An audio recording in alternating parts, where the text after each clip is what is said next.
Did you have anything to do with the murder of Tupac Shakur? No, ma'am.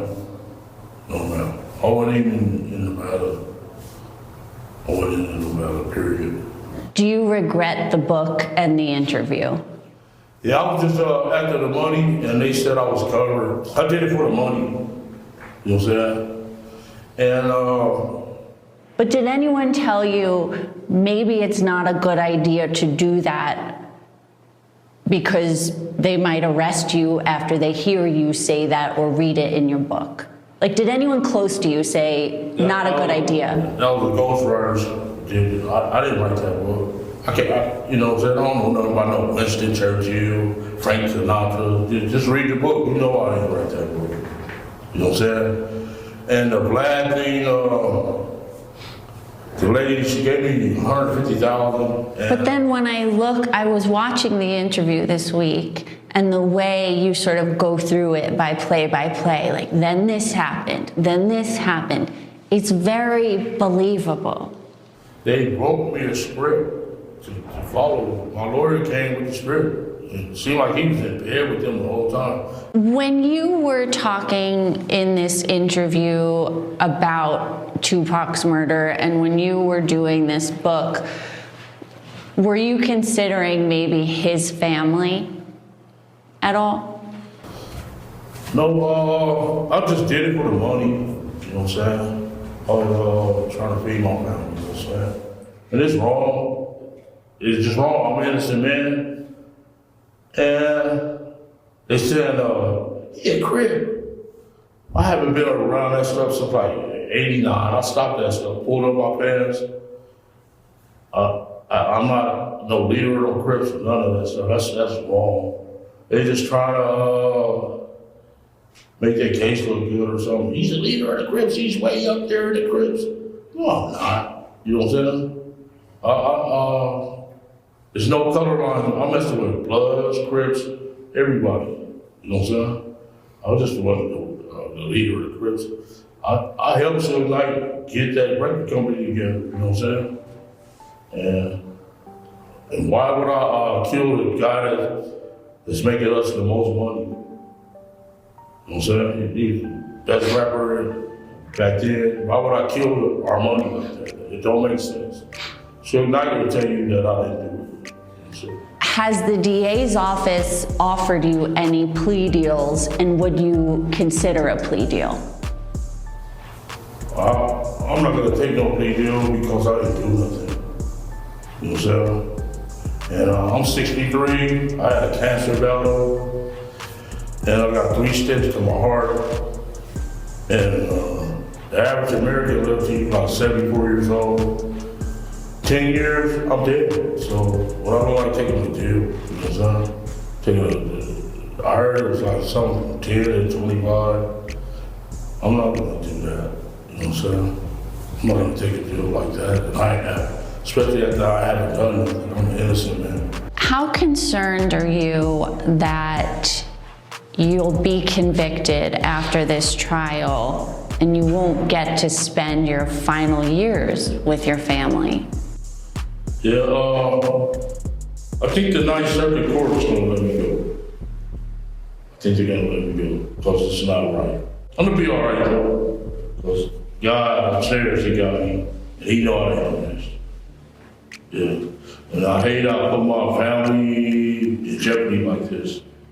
So that's one regret I have. Jury selection is scheduled for August 10th. Keefe D's story just changed drastically. Honestly, I thought something was off about a guy confessing to being part of a murder on a YouTube platform. That's not how real killers move, so I always thought it was a little off. I'm a good listener, and Keefe D's stories did slightly change from time to time. For example, they asked Keefe D how Pac and Knight reacted to the shooting. He said, I thought Pac had a gun, so I ducked. But then he said he saw the first bullet go into Knight's head. How are you ducking and still seeing all that? But recently, Keefe had a court date trying to get the Proffer recording thrown out to not be used in trial, but the motion failed. So this is what he's up against. Who's driving the Cadillac? Wayne and them, they come to the next day. They came on Saturday? Yeah. Was that a rented Cadillac? Yeah. Who rented that Cadillac? T. Brown. Yeah, T. Brown. His mom, right? Mother-in-law. Right. We went to eat.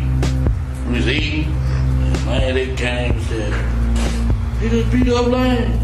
And we was in the hotel, yeah, the MGM and the restaurant. There was a few New Yorkers though, who was with them. Like, man, y'all need some help? Well, we got this. That's what they said? You guys aren't out in Vegas then with that intention. That's not why you're in No, Vegas. we've been going to the fight since Pat days, you know, the 80s. So y'all geared up to go to Vegas and y'all was going anyway, not even knowing who else was going to be down there. Not knowing if Pac and shit was going to be We down ain't had no pistol. We ain't had no pistols down there, and shit, it was right there. It's a perfect opportunity, baby. That was Zip talking? Yeah. Because of what happened with Lane. Yeah. Cause he told me in the lobby that he had some Jimmys. Some what? Had a Jimmy in that Benz. He had a little secret compartment. The thing popped out. Popped up. Popped up. Yeah. In the armrest? Yeah. He tells Zip, hey, we're gonna go handle this shit or whatever. Yeah, they asked like, "Do y'all want us to come?" We like, we know where them motherfuckers at. They was telling us that they gonna be at the 662 Club. Who was saying that? Everybody. Everybody out there? Yeah, everybody. You get out of the car with Zip after everything. So what do you say to him? Like, man, we're going to handle this? Like, Yeah, we gonna go ahead. He like, yeah, it's your perfect time, you know. Okay, then you jump out of the car, and then what happens? I got in the van with the busters. You know what I'm saying? Okay, so Lane and Cadillac with T Brown and Dre. Yeah. Y'all go with the van. It's 2 cars go to 662. Yeah, the van and the Cadillac. Yeah, Corey. They gonna kill us, dog. You know that motherfucker. You crazy. Stopped at the liquor store. I got out the van with their ass and jumped in the Cadillac. Them motherfuckers busted and scared. Then we came up Harmon, got to Las Vegas Boulevard, and shit. Here they come in that BMW, a gang of cars. And bros, Tupac. And we like, there they go. Made the U-turn. We wasn't supposed to make a just wanted a U-turn. They was in the middle lane. We just pulled up on the side, checked every car to see where they was. So what directed your attention to him was some girl shouting at Tupac? Tupac! He gave himself away. Otherwise, they would have got away. I thought he was gonna pull on my side. You know, that's my little nephew. I'm gonna look out for him, you know. And he pulled on their side. So you were fitting to blast if you had to, or you were just... Yeah, if we would have been on my side, I would have blasted. Okay. I gave it to Dre, and Dre was like, no. And Lane's like, dude, pop it, dude. So Orlando shot across Dre?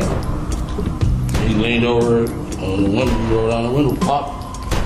So Orlando would have had to lean over the top of Dre, right? Yeah, he did. You say Suge looks over, he sees you. Yeah. He looks right at you. Yeah, he looked at me. Why are you looking right at him? Fuck is that what he told us since we were 7, 8 years old? I seen the bullet going Suge again. I thought he was dead. So Tupac's trying to jump in the back seat. And what's Suge doing? Just ducking? Ducking. He couldn't really duck because he was too big, you know? Yeah. And we made the right and some bras in the sea breeze was following us. Lane starts blasting back on him? Yeah. So he had bullets left? Yeah. Afterwards, when you guys are rolling, I went and parked the car by the carriage house. There's a parking lot on the opposite side of the carriage house. We left the car there and put the gun on the tire and left. on the tire, front wheel tire, back tire, what? Front tire. After y'all left the gun on the tire, where'd you guys go? We smoke weed and drink. Where? At the hotel? It's on there. Party.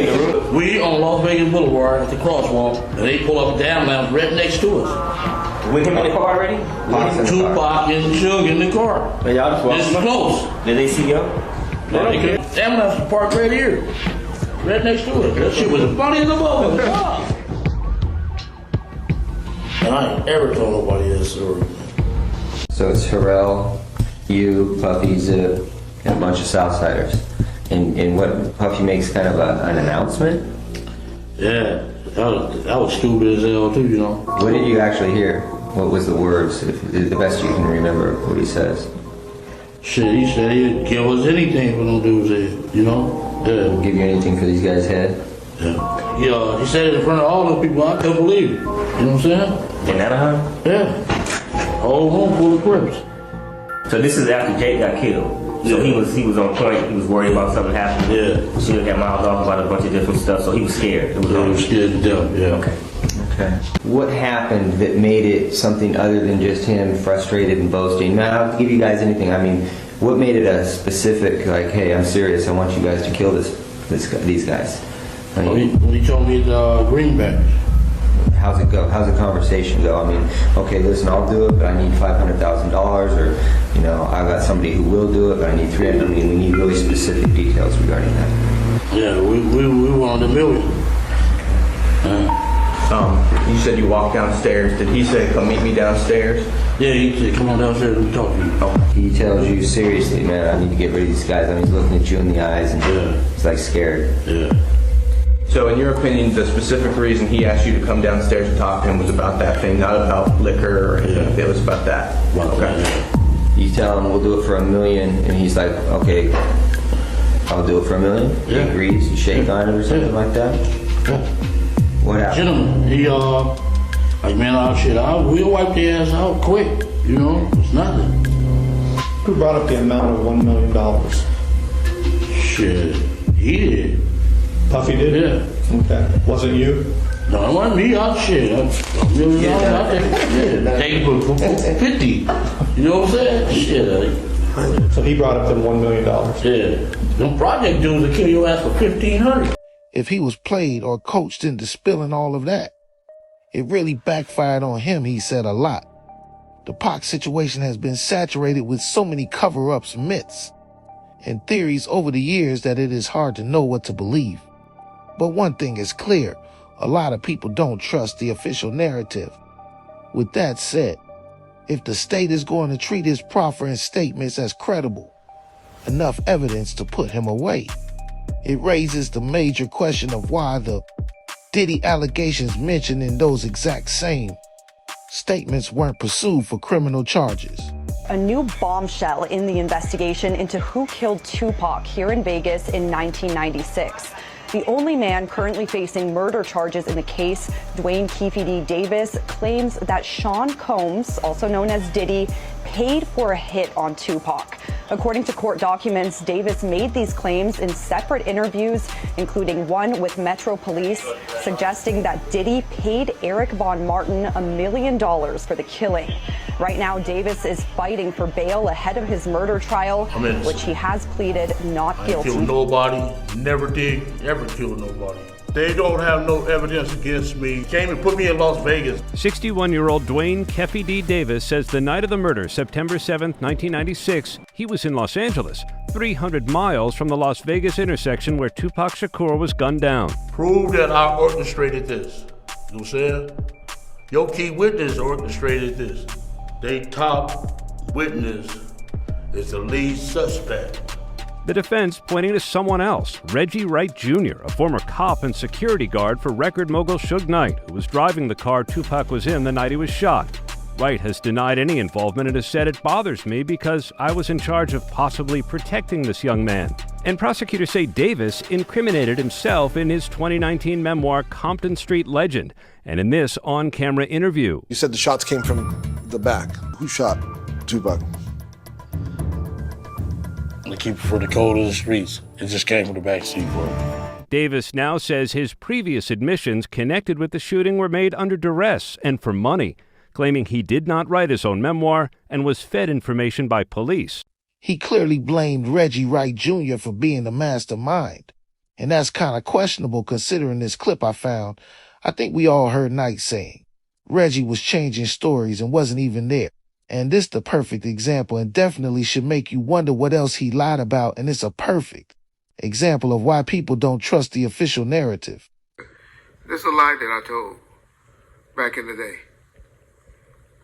I told Frank Alexander to say that when they got out of the taxi club, when they arrived to the MGM, that Orlando Anderson was the guy who attempted to take his chain off his neck. And Frank went along with that and told the Vegas PD that initially. Now, he eventually retracted once, the bitch came out of him. But I told y'all the reason that I did that is because I didn't know, and I believed that Tupac was going to survive. Me as a cop knows this. This is where that both sides of the fence shit comes in with Reggie. This is where that both sides of the fence shit comes in with Reggie. Tell me what your reaction is to the arrest of Keefe D. Well, surprise number one, because I didn't think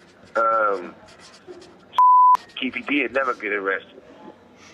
Nor do I want to see him get arrested. You know, let's get one thing straight, first and foremost. You know, me and Keefe D played on the same Pop Warner football team. And whatever the circumstances, if he had an involvement with anything, if he didn't have any involvement with anything, who want to see, I wouldn't wish somebody going to prison on my worst enemy. The DA says that Keefe D was in the car with his nephew, and that presumably his nephew, according to the DA, is the one that shot Tupac, and that it was done with the full knowledge of Keefe. Do they have it right? There was only two people in the car. And Pac not going to tell the story. I ain't going to tell the story, but I tell you this. And I never had nothing bad to say about Orlando because, number one, he wasn't the shooter. Number two, he came to my hearing and told to let me go and told the truth. They still didn't let me go. If you are called to testify in this case? I wouldn't be. I wouldn't be. Why not? Yeah, I wouldn't be. Why not? Well, number one, because I'm not going to get on the stand and testify on somebody for what? They seem to be saying that Orlando was the shooter and Keefe was in on it, that he had full knowledge of what was going down, and it was revenge for Orlando getting beaten up by Tupac and his team at the MGM after the Tyson fight. Is that correct? No. Then who shot Tupac? It wasn't Anderson, so that's all I got to say about that part. When you run a legit business or take an oath as a law enforcement officer, honesty should be a priority. Think about it, there's nothing worse than a lying cop. That's where the game becomes unfair. When it comes to the real ones, all we ask for is a fair game. We can take the heat and accountability for something we actually did, but to get a crime pinned on you when there's no real evidence is crazy. The Orlando Anderson theory actually started with the Compton Police Department's gang unit, overseen by Reggie Wright Jr. and detectives like Tim Brennan and Robert Ladd, who pushed him as the narrative. I have some rare footage that helps explain why Orlando was the perfect person for them to blame. Right after Pac died, an all-out war hit the streets of LA, which ended with the massive, coordinated October 1996 raids on gang houses across Compton. Orlando was picked up later for a different dispute and tragically killed in '98. But despite all the early Compton PD affidavits and media spin, he was never officially charged as a suspect in Pac's shooting, yet his name became the anchor for a story that has been manipulated ever since. My name is Captain Stephen Roller. That's R-O-L-L-E-R. Why don't we hold up a minute for this train with a V. This morning, beginning at approximately 3 o'clock in the morning, the Compton Police Department, with the assistance of 9 other agencies, both state, federal, and local, served 37 search warrants and 19 arrest warrants for individuals wanted in connection with crimes in the city of Compton, which have occurred since September 7th, 1996. Those crimes involved 12 shootings, which resulted in the death of 3 individuals, as well as shootings which resulted in serious injury to other persons. The arrest and the search warrants were targeted at both the Crip and the Blood gangs in the city of Compton. Locations where the warrants were served were not only in the city of Compton, but in Linwood, Paramount, Long Beach, and the unincorporated areas. This now resulted in the last count of 21 bodies being taken into custody with approximately a dozen weapons, over $14,000 in the United States currency, and narcotics. These suspects are being booked at the Compton Police Department for charges that include homicide, conspiracy to commit murder, and assault with a deadly weapon, as well as some other crimes as a result of the items found at the location. Our investigators have investigated the shootings in Compton and revealed that some of the motivation for some of the shootings in the city of Compton may have been retaliation for events that occurred in the city of Las Vegas on September 7th, 1996. Las Vegas Police Department was present as observers to our operation. We have cooperated fully with them and have made our arrestees or anyone else that we contacted available if they choose to interview those persons in connection with the events that transpired in the city of Las Vegas. To dispel some rumors, none of the suspects that we arrested will be charged at the present time with any crimes occurring in Las Vegas. This operation will strictly the shootings that occurred in the city of Compton. What about Orlando? We understand that he was a suspect involved in that direction. The Las Vegas... That again if you like. That was very good. You guys did a good job. Las Vegas Police Department has not announced any suspect in the Tupac Shakur shooting. There is one suspect who was arrested on a homicide which occurred in the city of Compton in April, who they will probably talk to. But as far as that goes, I would refer you to the Las Vegas Police Department for any information regarding the crime that occurred in Las Vegas. Orlando Anderson was arrested for the homicide that occurred in April of 1996 in the city of Compton, as well as one of the shootings that occurred since September 6th in the city of Compton. Well, I can just tell you I have spoken with Las Vegas Police Department and the representatives that were here, and I have also seen the booking slips on all the suspects. No one is charged for a homicide that occurred in the state of Nevada. Other than to say that there is a blood-crip relationship to the shootings that occurred here, that's as far as we want to go into the motivation for the shooting. We don't want to comment on that. I didn't say that. What I said was that Las Vegas Police Department will be investigating the shooting of Tupac Shakur in Las Vegas. That is their case, their handle. We are cooperating fully with them in exchanging information regarding our suspects and allowing them access to those suspects and anyone else in the community they wish to talk to. But the actual decision as to who their suspect is or suspects and whether or not he was apprehended or detained, that I'm going to refer you to Las Vegas Police Department. Right now, I'm just hoping it's going to send a message out that we're not going to tolerate this type of activity. And we hopefully have some people in custody who are responsible for some past incidents, and hope that, of course, we have also saved some lives. I'm satisfied and that we have saved some lives, and hopefully maybe some of these individuals who may have perhaps been wanted to involve themselves in some future incidents involving shootings or retaliation, that won't occur because these people are in jail. Chief, any connection in the investigation between Death Row Records Search Night, who are supposedly related to blood sets, and this raid which caught up Mr. Anderson, who's reportedly a Crip? I don't have any. The Compton Police Department is not presently involved in any investigation of Death Row Records or Mr. Knight. Can you tell us a little bit more about Anderson, a little bit about his background, why you're interested in him? Right now, again, Mr. Anderson is the subject of an investigation, and any further information I cannot share with you. Do you have his age? We don't have his age, but he is in his early 20s. Do you know where his whereabouts the night Tupac Shakur was killed? I can't discuss that information. Again, the agencies were spread out over a number of teams, and they were assigned according to need, as opposed to being specifically in Los Angeles County Sheriff's personnel. Were Vegas present when he was arrested? It may be quite possible now, based upon the information we've developed thus far. Back and forth shooting? Yeah, between the two different gang factions. Do you have any information about Mr. Anderson? Is he a confirmed gang member? Does he have a long rap sheet? Has he been arrested before? I can't answer the question relative to the arrest, but it's our belief that he is a gang member. Is he a suspect in the murder? I don't know. You'd have to contact Las Vegas for that. But right now, in relationship to Mr. Anderson, he was arrested exclusively for a homicide that occurred in the city of Compton, period. Chief, can you take us back through after September 7th, Tupac was shot that night, and then when did you first start to see shootings and homicides? Can you kind of tell us what was retaliation for what? The next day, there were some shootings began. There were some shootings, approximately 12 in nature, that we believe may possibly, and again, I want to qualify that, may possibly have been retaliatory for the incident that occurred in Las Vegas. It all happened the next day. No, sir. No, they were over a period of time, yes. What you think happened? And Yeah, these shootings occurred over about a week period. So what was the first incident after Shakur was shot? I don't have that information available. Can you tell us We were to obtain some search warrants and execute this operation. And again, it's been going on for a period. Thank you very much. It's crazy the Orlando theory wasn't seen as legit by anyone but the Compton Police Department.